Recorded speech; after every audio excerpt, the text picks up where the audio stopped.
Good afternoon, everyone. Thanks for joining us for another live chat with Millersville University meteorologist Eric Horst. Today, we're going to recap the storm that we just had on Tuesday, talk a little bit about snow totals, and then we're going to get into spring next week in the forecast. First, Eric, I wanted to start with today. Can you tell us a little bit about the temperatures outside, the wind chill, and all the wind gusts that we're seeing? Yeah, you bet. I'll tell you, this is about as cold as it gets in mid-March. At noontime today, the official temperature at Millersville and really across the county, it was about 22 degrees. You add in a west wind of 15 miles per hour, gusting to 25 or 30 at times.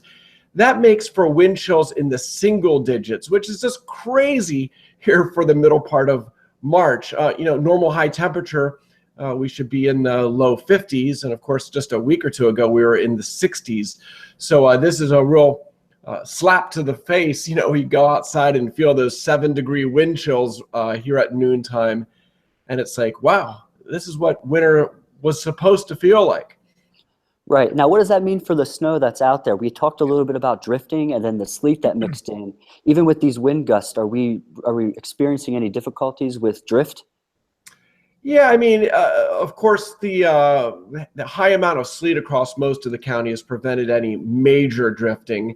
Now, yesterday afternoon and even into this morning, there's been some light snow around. It hasn't really amounted to much, but there is a little bit of fluffy snow on top of that snowpack, on top of that ice, that can blow around a little bit. I imagine if you fetch that across a long field and across some rural road, there could be some drifting, but that's a part of the storm that we were really saved from in terms of an impact because of all the sleet that mixed in. Now, of course, as you head north of the turnpike, the sleet changeover never made it really past the turnpike.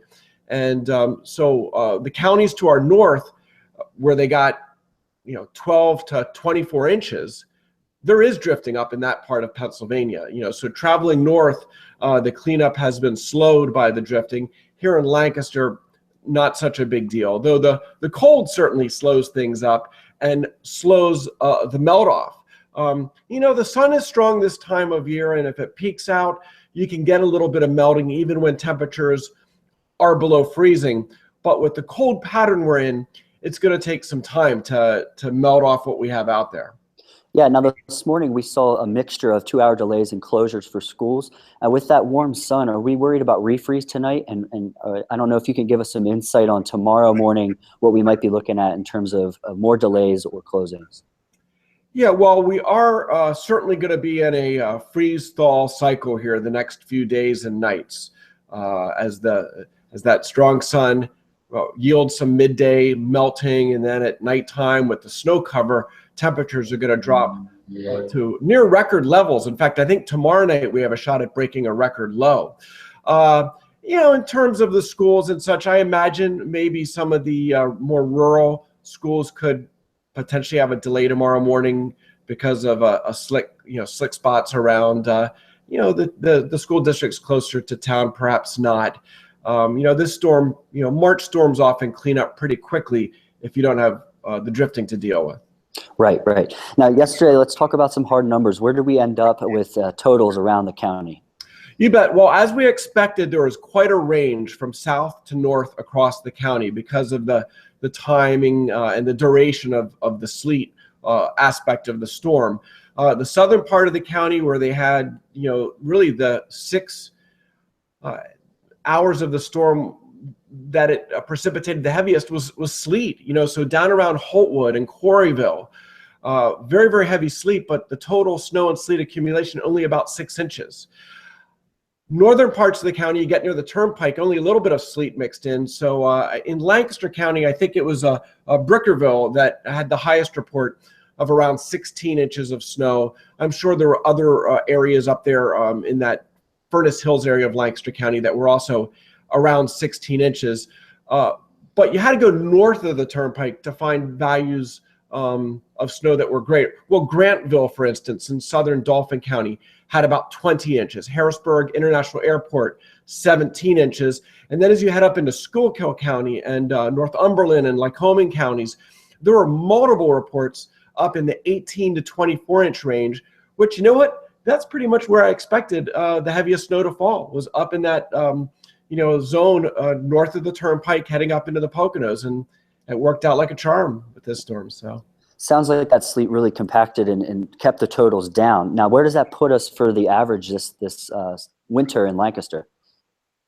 Right. Well, I should add the official snow total at Millersville, which is the location of record of snowfall in the Lancaster City area, was 9 inches. So you add that to a total of 8.2 inches prior to that. That's everything we had up until that point. So we doubled the snowfall, and it has us up, approaching 20 inches. We're not quite there yet. Maybe there's a chance of a little more snow here in the next week. We're going to stay in a pretty chilly pattern. I doubt any big storms, but maybe we can add, a little bit more to that total before we're all said and done. So it's still below average here this winter for snowfall in Lancaster County. Right. Yeah. The long-term average is 26 inches for the Lancaster area. Of course, the standard deviation is huge because winters can be all over the place. We can have 60-inch winters, and we can have winters where we only get 6 or 8 inches. And so, this winter is likely going to finish below average, but, thanks to yesterday's storm, not one of the worst winters, you might say, for lack of snow. Right, not as drastic of a fall off here. Now, Right. For the forecast that we were talking a little bit about a chance for snow this week, let's get into that a little bit. You last had mentioned Friday some chance for some snow. What's that looking like, and how's that shaping up? That's right. We're going to stay in a cold pattern, much below normal, right into the start of the weekend. The next couple of days, our high temperature will only be in the 30s. Overnight lows, as I mentioned, down in the teens, and I think it's a Thursday night that we have a shot at breaking the record, which is 16 degrees set back in 1916. So it's a record that's over 100 years old. We have a chance of breaking tomorrow night. In terms of the storm concern for Friday night, it's a clipper system. It's not a big nor'easter, but it's a disturbance coming from the upper Midwest. It actually has a warm front that it's going to lift up across Pennsylvania Friday night. So with that warm front, I kind of expect a period of light snow. It might snow for a few hours Friday evening, then change over to a little bit of a wintry mix, and maybe by daybreak Saturday, just some drizzle left over. So it doesn't look like a system that's going to have a big impact, but there could be a slushy coating to perhaps an inch or two, especially areas a little farther north. So something to keep an eye on if you're traveling Friday night or Saturday morning, that roads might be a little bit slick from this system. Yeah, that's right. I'd say Friday night for sure. The thing about Saturday that's interesting is sometimes these clipper systems, when they track to our north, which this one will do, they drag in some warm air briefly.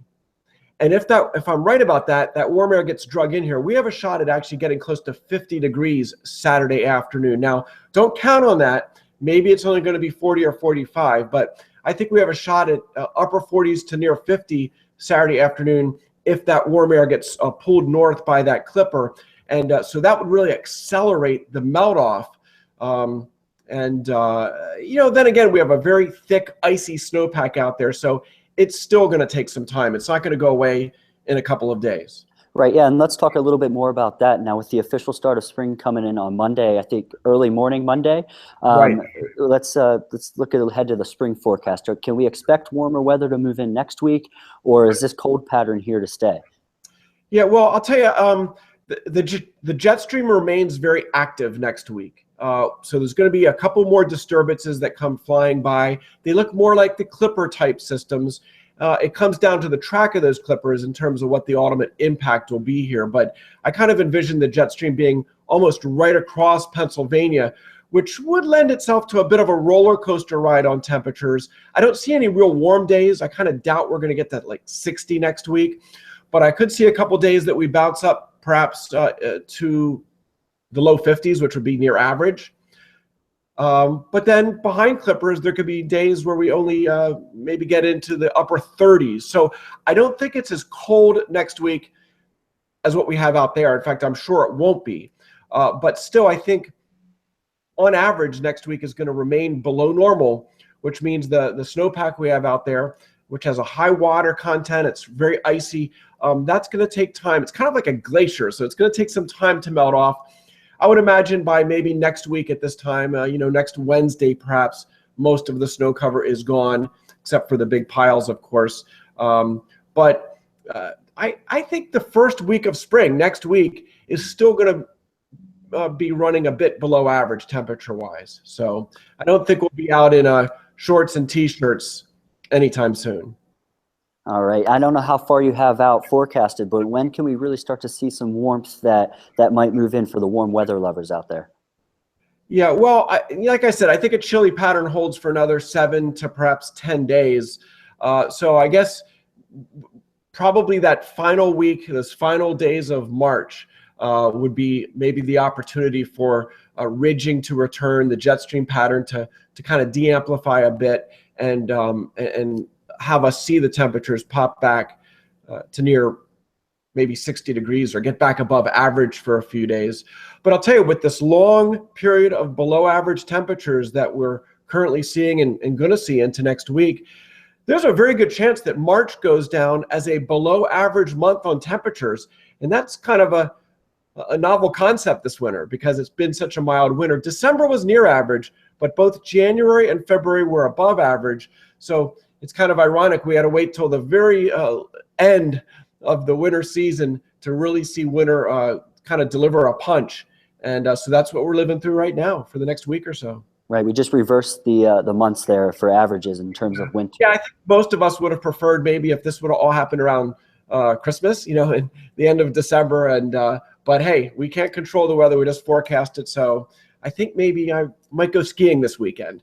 That's right. I think you've earned it with this storm. I know we're a little low on sleep there. So get back to a little normal forecasting here. Well, as always, Eric, thanks for joining us for another live chat on Lancaster Online. Again, it's Millersville University meteorologist Eric Horst, and we'll certainly be keeping an eye on Friday night and that Saturday morning Clipper system we spoke about. Thanks, Eric.